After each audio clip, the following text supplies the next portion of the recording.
Hey, Hey, hey, we're calling Rick live. Byer. Yeah, we are, but you don't look. Wow, calling Rick Byer, and I have no idea where. I am in Wiscasset, Maine. Beautiful You, downtown Wiscasset, Maine. do they not have And houses and yeah, roofs in Wisconsin, Maine, or is well, it? well, as I explained earlier, we are staying in an Airbnb. We're up here for the weekend, and the Wi-Fi there's atrocious. So I am outside the public library. So our show today brought to you not only by Stephen Ambrose Historical Tours, but by the Wiscasset Public Library. We so There you appreciate your go. free Wi-Fi, guys. Thank you very much. Yeah, And we do. it's a little bit rainy here in Wiscasset, which is why I'm wearing my rain jacket. This is so much fun. But this is kind of what it looks like on a slightly sunnier day. These are photos from Yeah, yesterday. So this is kind of where I'm hanging out. That's the church that's just around the corner. So very nice. um, yeah, a reminder to everybody that we're here. We may travel the globe. I didn't even ask where you are calling, Chris Anderson. That place looks Well, very unfamiliar. Where is it? yeah, I'm actually home. I'm back in London Oh for my at least a goodness. week. Yeah, I, very nice. no hotel in, No, some far-flung European capital. where is that Uh, Novotel? yeah, there, you'll be back there. Nice. Anyway, we're here each week, and today we're going to be talking about Cold War spies, treachery, betrayal, and more. I want to give a big thank you to everybody who supports this effort via Patreon, most especially our top shelf sponsors or patrons. You know who you are, but I'm going to show your names anyway. And Oh yeah. everybody who supports us on Patreon, thank you so much. We really do appreciate that. And you can be a Patreon supporter by going to patreon.com/historyhappyhour and knowing that you too are supporting whatever the heck it is that we are doing. Chris, do you think we are ready, or do we need to stretch out a little bit more? Do you think we No, are I ready to think actually I think begin a we have a lot to cover. broadcast? There we go. You ready? Okay, give me a cue.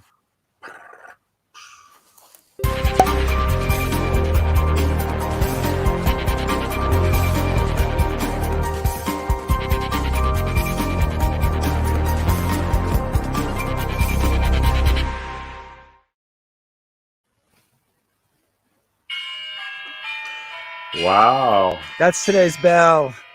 The, That's a the, you've upped it up a notch there. the bar is open. The bar is open. And everybody, today we are going to turn our attention to the Cold War and the real life equivalent of those John le Carré novels that many of you have probably read. 1950s and 1960s Cold War Spy versus Spy. And we're going to talk to Tim Tate, who's the author of a book. Tim is so into spying, Chris. Even his book has an alternate identity, Ooh, right? look at that. So in the U.S., it's called Agent Sniper. In Great Britain, it's called The Spy Who Was Left Out in the Cold, the direct takeoff there on John le Carré. And it tells of the rise and fall of Polish espionage officer Michael, you say, Chris, Goleniewski. Goleniewski, one of the CIA's most effective spies, and his shocking downfall. And our good friend Helen Fry calls the book a masterpiece. That's pretty good. Saying Tate lifts the lid on one of the most important and complex spy stories of World War II. And I should say that Tim Tate is a multiple award-winning documentary filmmaker, so I already like him, an investigative journalist, and over a career spanning more than 40 years, he has made more than 80 documentaries and written for many newspapers and authored 17 previous books. He lives in Wiltshire, if I'm saying that correctly. And let's bring on Tim Tate. Hey, Tim, welcome to History Happy Hour. Thank you very much for having me. Thank you, Tim. So, you write in your book that Michael Goleniewski was Goleniewski. I'm never going to say it correctly. We call it an Agent Sniper from now on. Was the most important yet least understood spy of the early Cold War. So why important? Why misunderstood? Important because no spy before, and I think since, has ever provided the West with the sheer volume of material that he provided. In total, he exposed to the West 1,693 communist spies operating deep inside Western governments and agencies. No one has ever done that before, and no one, I don't think, has ever achieved that volume of exposures since. So he was the man who exposed some of the biggest and most important spy rings of the era, working undercover largely for the West, at a time when it was incredibly dangerous to do so. He was risking his life every day for 3 years. There is really no equivalent to him in that period. So that's why he was the most important.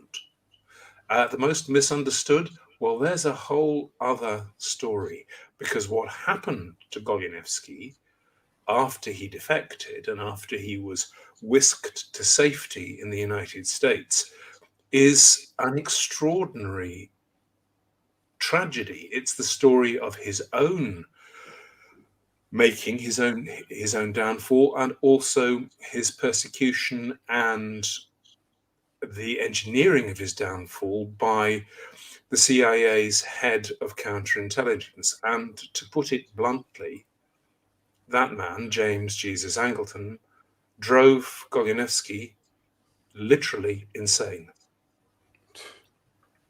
So Tim, just to kind of place this character in some kind of context, I mean, you do an exhaustive amount of research trying to explain the origin of Goleniewski. Could you just, I know there's lots of versions here, but kind of give kind of a baseline, a little bit about where he's from and how he gets to the point where he defects to the West?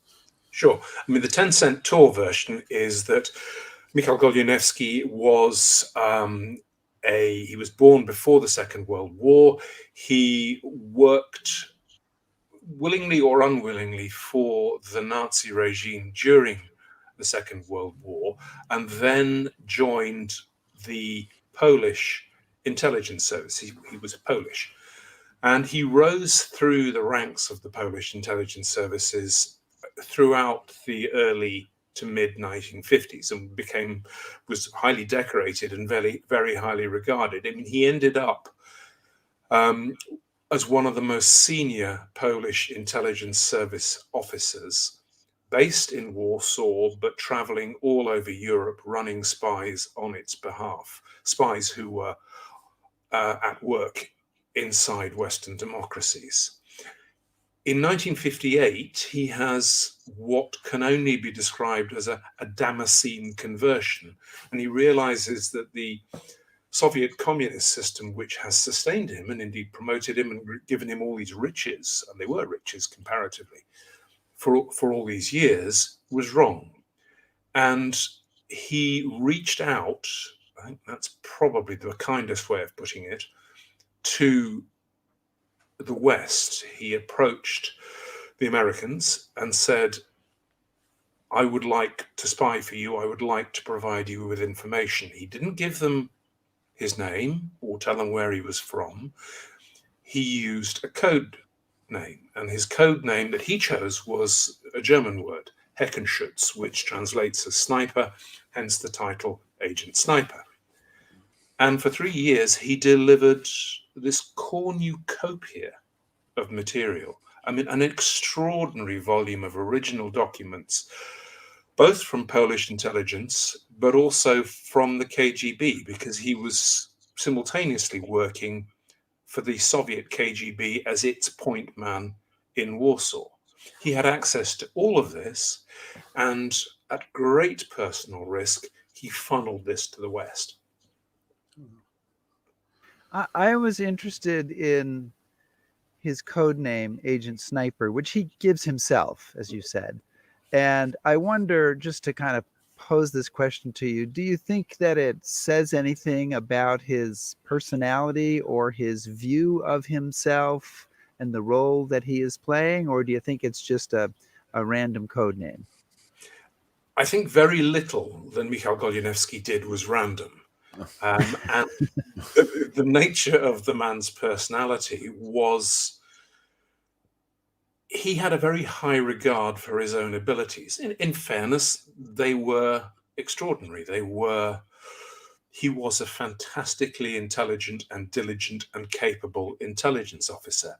Did he choose Heckenschütz sniper deliberately as some kind of indication of how he saw himself? It's entirely possible, but I can't tell you that for sure. Wow. So Tim, he's obviously highly placed, knowledgeable. He has this conversion, and he says he's going to spy for the West. How does he go about doing that? I mean, how does the West say, "Oh yeah, come on over"?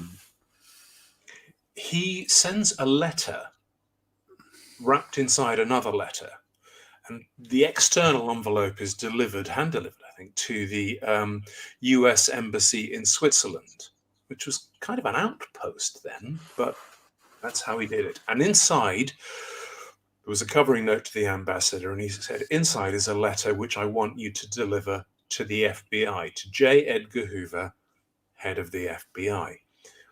And that letter said, I am an intelligence officer behind the Iron Curtain. I have access to all this information. I want to help. If you want to take me up on this offer, FBI, Mr. Hoover, then please, and this is classic Cold War spy stuff, please place a coded advert in the personal columns of a Frankfurt newspaper. And if I see that, I'll know that you're taking me up on the offer. That's how it began. Unfortunately for Goleniewski, that letter never reached the FBI.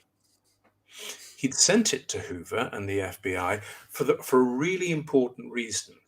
His experience, his work for Soviet bloc intelligence services had alerted him to the fact that every US spy agency and most government agencies, with the sole exception of the FBI, had been penetrated by the KGB. So the letter he sends is an offer to the FBI, and he specifically doesn't want it to go to the CIA, which he knows has been penetrated. Where does that letter end up? With the CIA. And for the next almost 3 years, when he's working as an agent in place, undercover, inside Soviet bloc intelligence, he is run, unknowingly for him, by the CIA, the very agency he knows is penetrated by his Soviet bloc masters. Right. So Rick.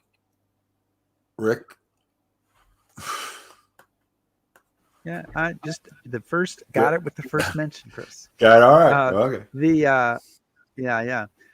We have a question from one of our viewers, Nancy Nallens, who says, can you say something about his conversion, about what made him change sides here, and kind of what his motivation was as best we know it? It depends who you believe.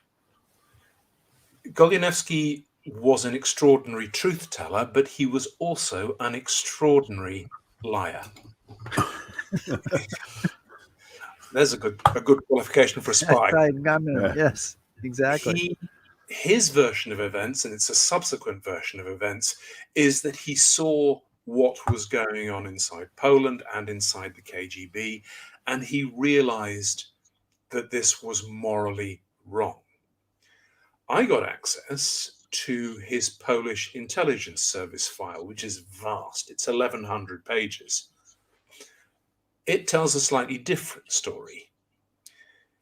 It, whilst admitting the incredible damage he did to Soviet bloc intelligence, it places the reason for his discontent and his going over to the other side, as they saw it, as a rather more personal thing. Goleniewski was a womanizer, and he had begun to have an affair outside of marriage with somebody, a school secretary in East Berlin. And when that all started kicking off, and he began to steal money from his intelligence service masters in Warsaw and Moscow, he funneled it to her, and he knew at that point he was on borrowed time. Okay.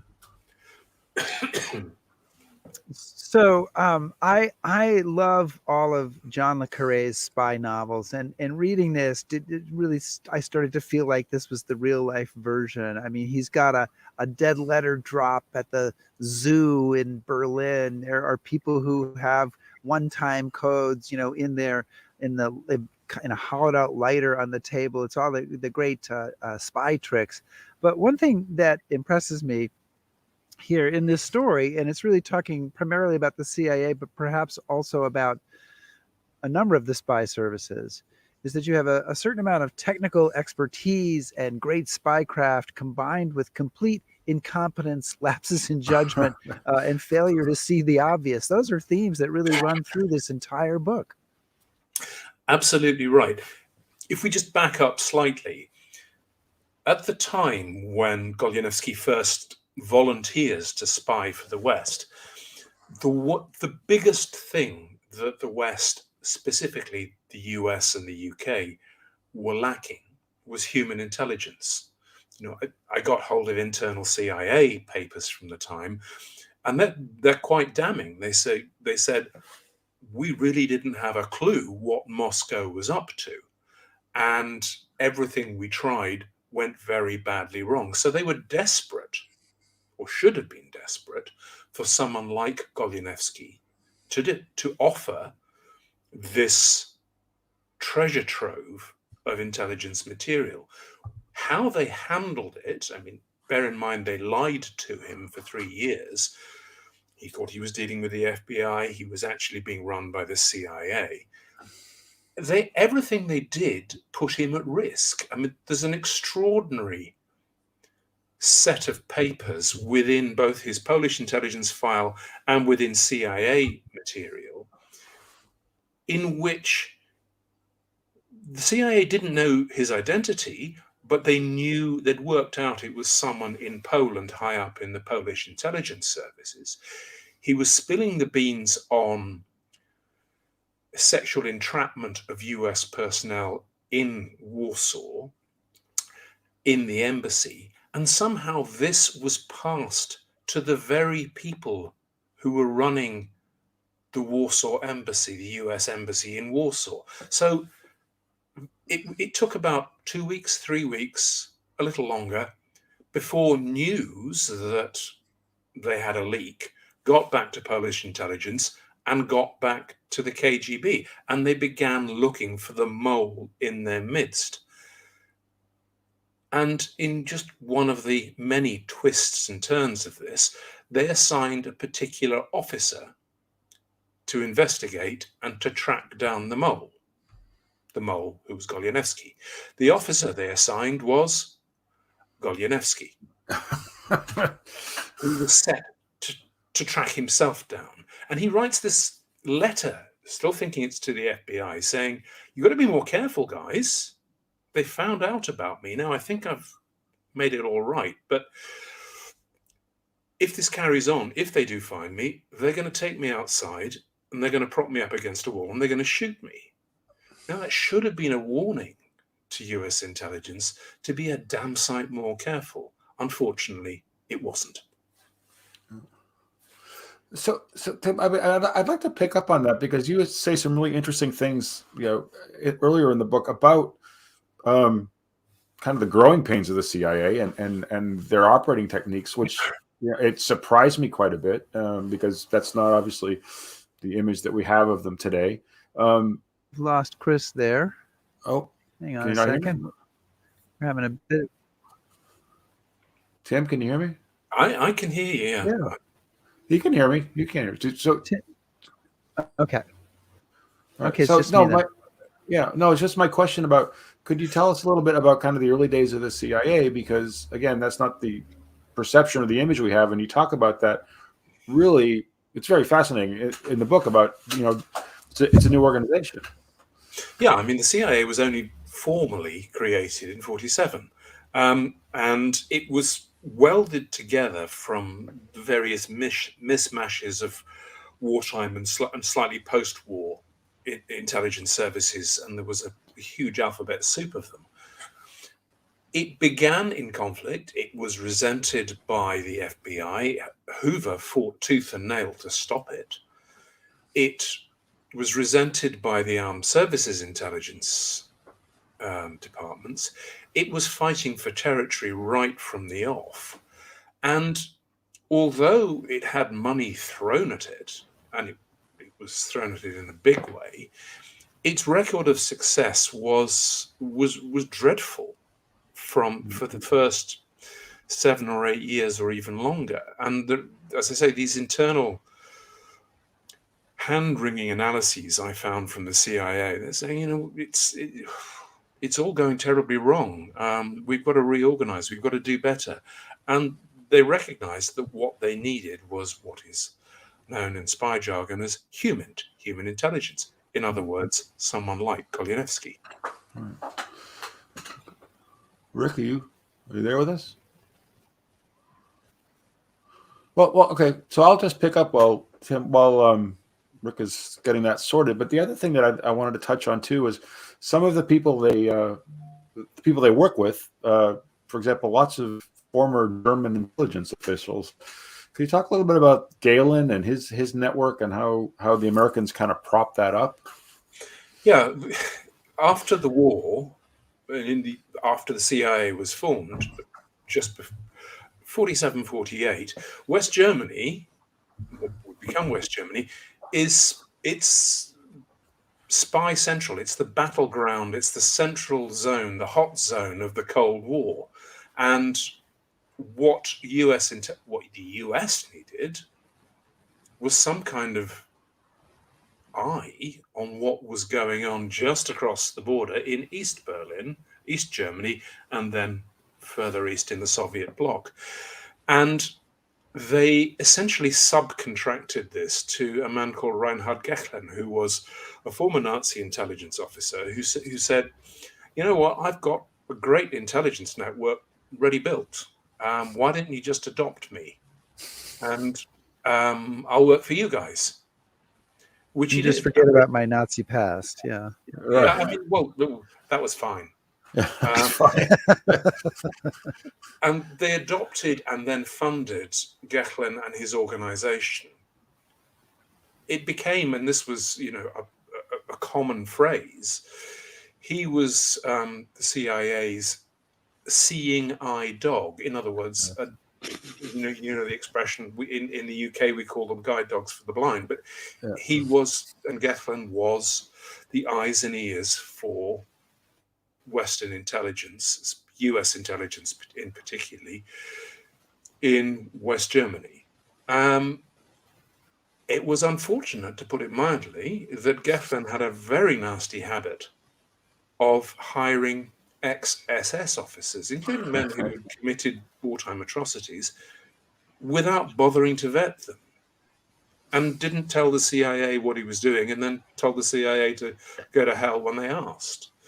It was a complete mess, and his organization from the off was penetrated by all these ex-Nazis who were easy meat for the Soviet intelligence services, saying, we can have you anytime we want on war crimes trials. Oh, unless maybe you want to work for us undercover.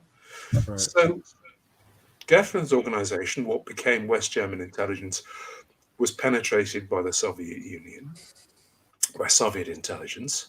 Everything that the US had went through Gehlen and his organization, and then went straight on to Moscow. It was chaotic. Yeah, that's generous. So Sniper is providing all of this intelligence to the CIA that they desperately need, so they don't have to completely rely on the Nazis who've been turned into double agents.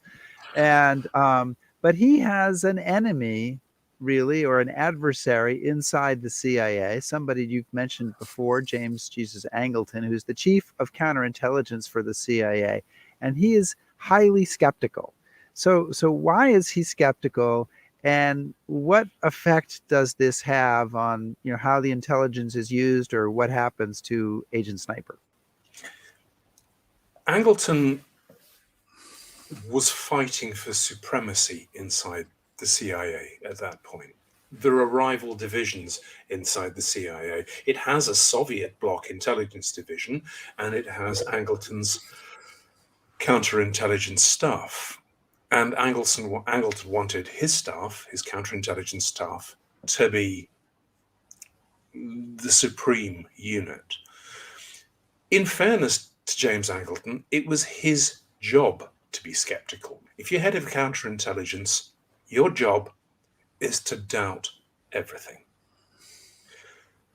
He was, however, completely paranoid, even by the late 1950s. And he had his own view that the Soviet Union, and the KGB in particular, was an incredibly clever organization, quite true, and that it would hold out, and did hold out, more intelligence jargon, dangles and provocations. And a dangle would be someone, a gift horse, if you like, someone offering something so wonderful that it's almost too good to be true. Well, in Angleton's view, if it was too good to be true, it wasn't true.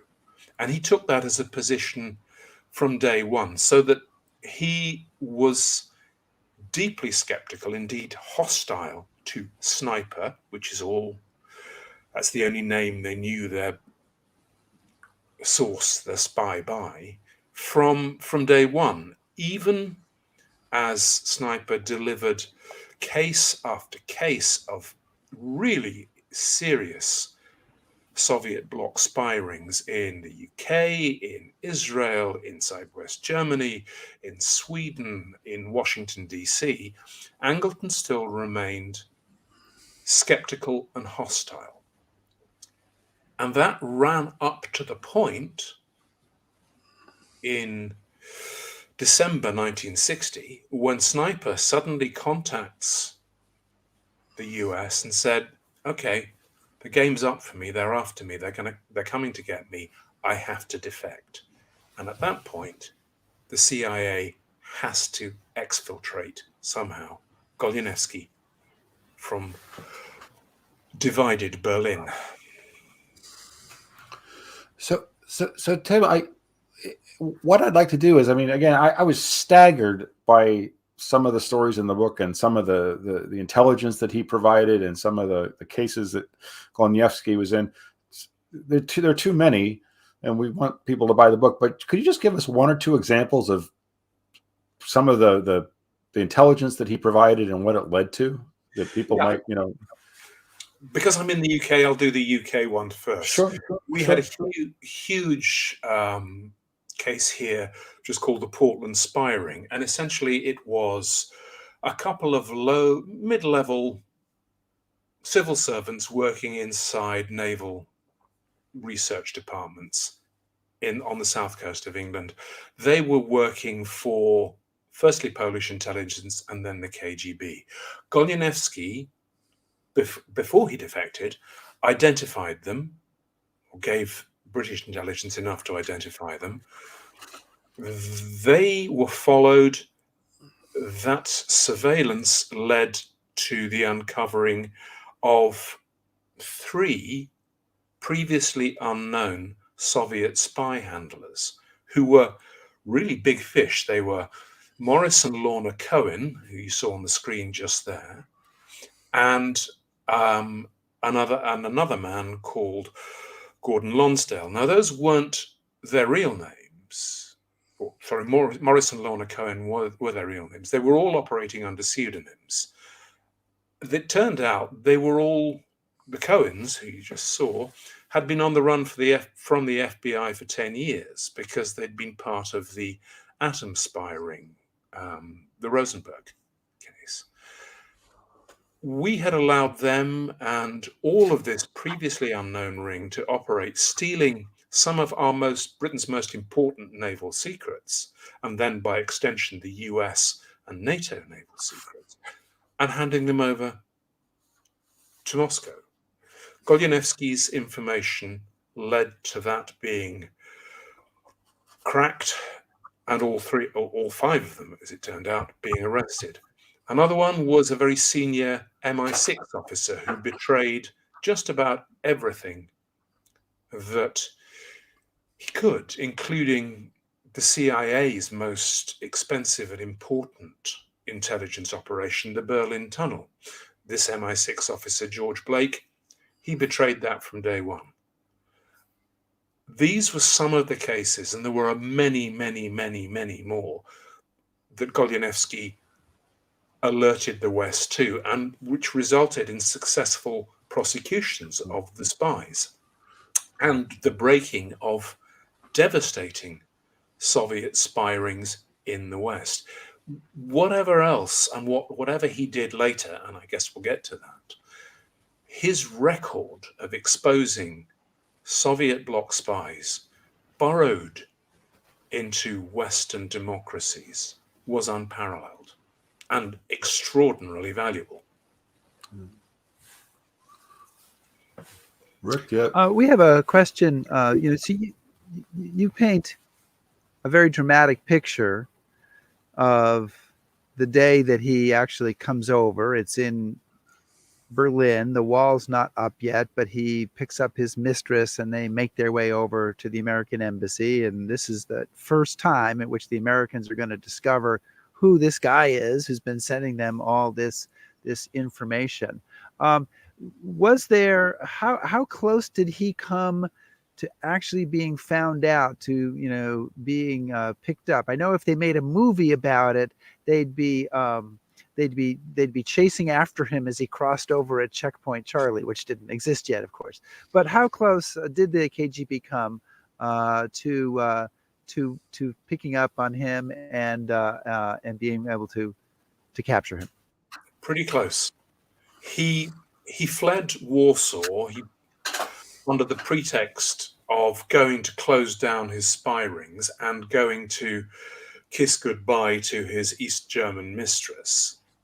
He fled Warsaw on Christmas Day, 1960. He spent the time between then and January the 4th, when he defected, literally dodging surveillance agents from the Stasi and from Polish intelligence. And we know this because I've got this from Polish intelligence service files. They were tracking his movements. He was ducking and diving across Berlin. As you say, the wall hadn't gone up yet at that point, but Berlin was a pretty dangerous place. Germans had a word for it. It was called Agentensumpf, the swamp of spies. And it was pretty common for both sides, but particularly for the Soviet bloc side, to fight physically in the streets with their Western counterparts and to arrange kidnappings and to arrange assassinations. He had to get from East Berlin, where he was being pursued, he had to pick up his mistress, and he had to get to West Berlin, to the US embassy, where he knew he could get sanctuary, and he knew he was going to be expected because he put in a phone call saying, "Mayday, Mayday, I'm coming in." What was extraordinary to me, reading these two files in parallel, the CIA file and the Polish intelligence file, is that neither Goleniewski nor the CIA knew who they were dealing with. He thought he was still dealing with the FBI. The CIA had no idea who he was. They certainly had no idea who this pretty little brunette he arrived with was. And there was a comedy of errors inside the embassy, with them saying, "Well, who are you?" and him giving them his false identity card before he said, "Oh no, that's not my name. This is my real name, but you've got to get her out of the room because she doesn't know my real name. She knows me by this name or that name, and she's going to be very upset if she finds out." And this plays out. It's not just dramatic; it is farcical. Yeah. However, he gets there. They sneak him inside the embassy, and they plan to exfiltrate him to the US as soon as they possibly can. But he hasn't finished talking. He just won't stop giving them information. And so although they planned to take him to the US 24 hours later, it was not until a week later, when he'd finally stopped talking, that they actually managed to put him on a plane under a false name and flew him to the east coast of the US. Well, and I'm sure, Tim, given like how valuable his intelligence was, and I mean, just how influential he was, that of course the Americans should have been dancing in the streets to get him to the States. So, kind of how is he treated once he gets there? I mean, they were absolutely ecstatic. The log from the case officer in West Berlin, who was a very senior CIA officer, it's triumphant. I mean, this guy, the best spy we've ever had, has come in from the cold. We've got him safely. We've got him on a flight. He's now on his way to the States. They were ecstatic, and for the first year or so, he was treated incredibly well. He was put up in a safe house, first of all. Then he was given a very generous stipend. He was given compensation for all that he'd lost by leaving the Soviet bloc. He was given back pay for the 3 years he'd worked as an agent undercover. And the CIA even sponsored his marriage to his mistress in an Arlington courthouse. And they did so, firstly, under false names. So the man who got married didn't exist. It was just papers given by the CIA. And secondly, without checking whether Goleniewski was actually free to get married. He wasn't. He was still married to his wife back in Poland. And this was, if that's weird enough, and dear God it is, this was only the first of 2 bigamous marriages Goleniewski would make to the same woman. Well, so he comes to the U.S. And there's lots of details to all this. It's a very rich book that Tim Tate has written, which is called, in the United States, Agent Sniper, and in the UK, The Spy Who Was Left Out in the Cold. And it really is quite there are circles within circles, games within games. It lives up to the old phrase, a wilderness of mirrors, that's used to describe the espionage landscape. So he comes to the U.S. He's still spewing information. They are tracking down other spies and closing down spy rings and alerting people that there are suspicions. There's a memo in '64 that he has made an unparalleled contribution to Western security and has been an accurate and reliable source of intelligence. Yet almost exactly as that is written, concurrent with that, he is cut off. He is, as you say, left in the cold. And further, the CIA, perhaps with some help from the Soviets, go to great efforts to discredit him. So what the heck happens to make that take place? Yeah, it's extraordinary. It all happens in the period, all of this turns in the period of 1 year between summer 63 and summer 64. And as you say, for 2 years, he's been spilling his guts. He's been giving them spy after spy after spy, details of nuclear facilities behind the Iron Curtain, orders of battle, you name it, he handed it over. And at the same time, and he's been given lots of money. He's been given a job with the CIA as a consultant, and then he's been given health insurance. And also, the CIA is sponsoring a private bill in Congress to grant him citizenship, or rather grant him the right to apply for citizenship. So on the surface, everything looks fab and groovy, doesn't it? Suddenly, in the summer of 63, the CIA begins, it's not just to drop him, it begins to harass him. It begins to block congressional committees who are trying to get his testimony.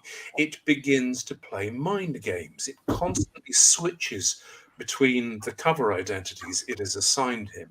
It stops him applying for his citizenship because his citizenship bill is in a different name to his alien registration cards, so the two don't marry up.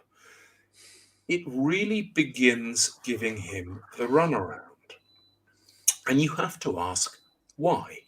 Why would the CIA do this to the best spy it ever had? If you were to ask the CIA insofar as they would answer it, they would tell you this. They would say, Goleniewski went crazy. He started claiming that he wasn't Michael Goleniewski, Polish intelligence service officer. He started claiming that his real name was Alexei Nikolaevich Romanov, the miraculously surviving Tsarevich from the assassinated Romanov royal family. Oh, of course. Of course. And insofar the story gets more and more crazy as it goes along. Oh, this has got the whole horror show of crazy.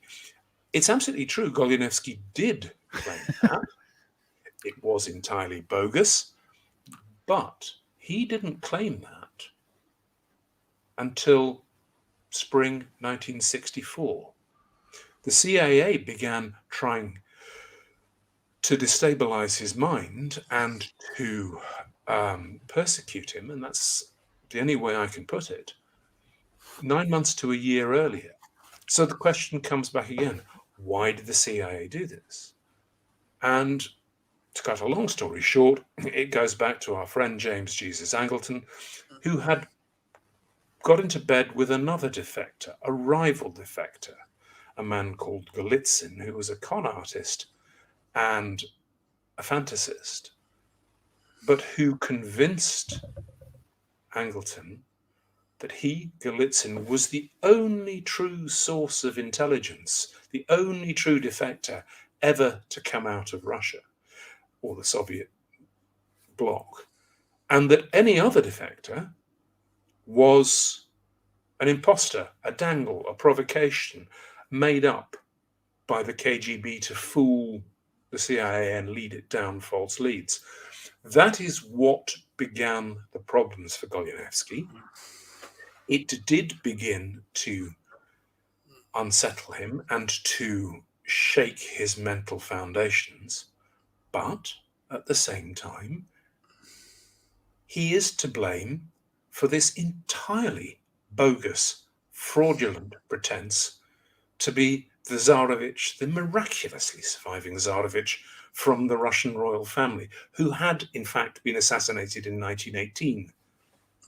But Tim, when I was reading it, the one thing that struck me was, Goleniewski had provided actionable intelligence that led to positive results for British and U.S. intelligence agencies. There was proof, right, that this intelligence was valuable. And all of a sudden, Golitsyn, a succession of very, very successful prosecutions. Yeah. Yeah, but so then all of a sudden, Golitsyn is causing these questions and these doubts, and Angleton jumps on board that. But why aren't there other people saying, no, this is valuable stuff? That's what struck me. There were, but Angleton was by that stage the preeminent voice inside the CIA. I mean, he had what's known as no-knock privileges. He could walk into the CIA director's office whenever he fancied it and sit down for a chat. No one else could. And Angleton was an extraordinarily secretive and purportedly all-knowing figure. He didn't speak Russian. He'd never run agents behind the Iron Curtain. But he said, no. I know all of this. Can't tell you how I know it, but you just have to trust me that I know all of this. It was both a con act and a self-deception on Angleton's part. And it didn't just destroy Goleniewski, it destroyed any number of career CIA officers and indeed a couple of subsequent defectors. It does seem that one of the takeaways, my takeaways from this book is that there are a lot of con artists in the spy game. Maybe that's what's called on to be a spy. Maybe you have to be a con artist, and then you never ever. But there's so many people in your book who are double agents, triple agents. There's a Swedish colonel who's working for 4 different countries. There's it's just an amazing tangle of crazy stuff. I want to bring up a question. So Skip Cornett is champing at the bit here with a couple of versions of his question. He wants to know about the content of the intelligence, and I guess this would be the content of the intelligence that Sniper brings to the West. You know, is it just about intelligence and counterintelligence and spying on spies and that stuff, or what kind of what was the most important content of intelligence that he brought? It's twofold. It's names, dates, and places. So names of spies, places where they're operating, the operations they're running against Western democracies. But he's also providing access to Soviet military documents.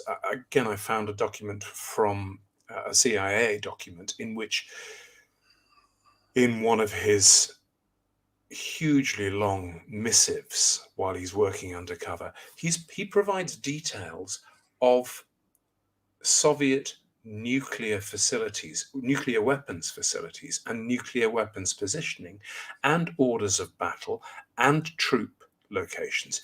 What he's providing is the gold standard of military, nuclear, and intelligence material. There has never been anything like this in terms of scale and scope. And if I can, Chris, if it's okay to just follow up on that, I'd say the other thing that you really lay out in the book that I imagine must have really caught the CIA's attention is that he is sending the CIA all of the CIA documents that the KGB has gotten their hands on as a way of sort of saying, look, these guys have penetrated you so deeply. Here's all the documents they have that are yours. So maybe you want to take a look at them and try to figure out how they got them, because this is a huge loss for you. Yeah, and bear in mind, Goleniewski thought he was sending that to the FBI, and he was saying, look at the CIA. We've got these CIA documents, which have turned up on my desk here in Warsaw. The CIA has a problem. FBI Director Hoover, please do something about this. He didn't realize it wasn't going anywhere near Hoover or the FBI. It was all landing back with the CIA. It is bizarre. And to pick up on something you said earlier about liars and deceptions, I was casting around when I was coming to the end of writing the book for, those little quotes you have at the front, like a frontispiece on a book. And I came across what I just thought was the perfect description. It's from a novel by Nelson DeMille. And it said, intelligence work is liar's poker played with fake chips and a stacked deck. And I think that just about sums it up. So Tim, given the case that you lay out, was there ever any point where the CIA went, "Oh, gee, we really kind of blew this," or is this all? Have they just kind of conveniently forgotten about it? Did they, act to correct what they've done, or? For Goleniewski, no. As you said, Rick, I found that their assessment of Goleniewski, written in '64, in which just praises him to the rafters, as does MI5 here. I found one of their letters praising Goleniewski and the incredible contribution he'd made. It never really got round to admitting that it had done him wrong. In terms of Angleton and the damage he did, and Goleniewski was merely one of the victims, yeah, it did. It commissioned a series of internal reports, which I got hold of, and which absolutely lacerate itself and lacerate Angleton for what he did. There will be, somewhere inside Langley, a whole bunch of other reports, CIA reports, admitting what they did to Goleniewski. I spent years trying to prize material out of Langley and indeed out of the agencies here in London. I got some, but in the end, they just said, that's your lot, go away. We know there is a vast amount more. Somewhere in that, there will be that oops moment, as you say. Oh, we really got this one wrong. But at the same time, and I have to keep re-emphasizing this, Goleniewski wasn't a victimless victim. He played his own serious part in his own downfall. And it's very easy, if you're the CIA knowing you screwed up, and they did, to say, yeah, but he was crazy. He was an absolute nut. And they did say that. They said that in terms. In fact, they warned the Secret Service in 1972, keep this guy away from anything because he's absolutely crazy. Right. And he was.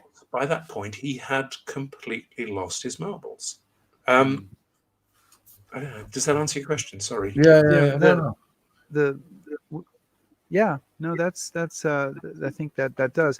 The phrase, we brought up the phrase earlier, wilderness of mirrors, which which is Angleton, I think, may have used, quoted T.S. Eliot to describe the spy landscape, but it could also refer to all the information and misinformation, documents from both sides that you as an author have to sift through to make sure you have it right. I guess another metaphor would be the Russian nesting dolls. How do you make sure you really have the final doll? You know, that there's not one more inside, that there's not one more mirror you've missed that flips the whole story around. What kind of process did you go through to try to make sure you had the right story?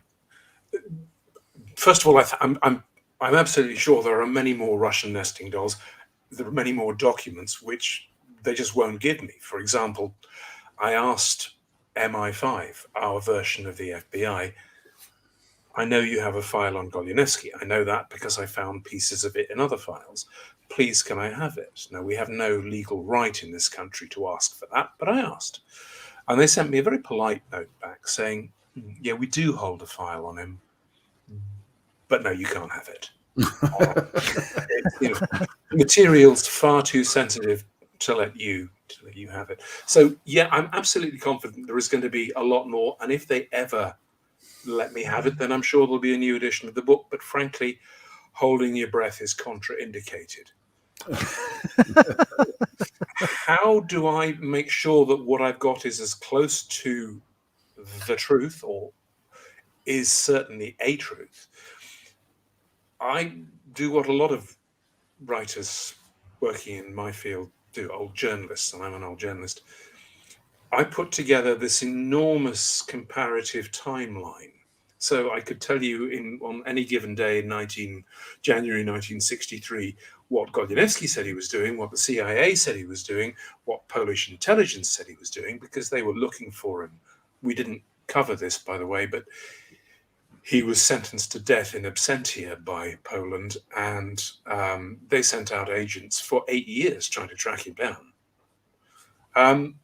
So I have this extraordinarily detailed analytical timeline, and by comparing, well, that's what they said on that day, that's what he said on that, you can come to a version of the truth, or at least say, well, he says that, they say that, you make your mind up.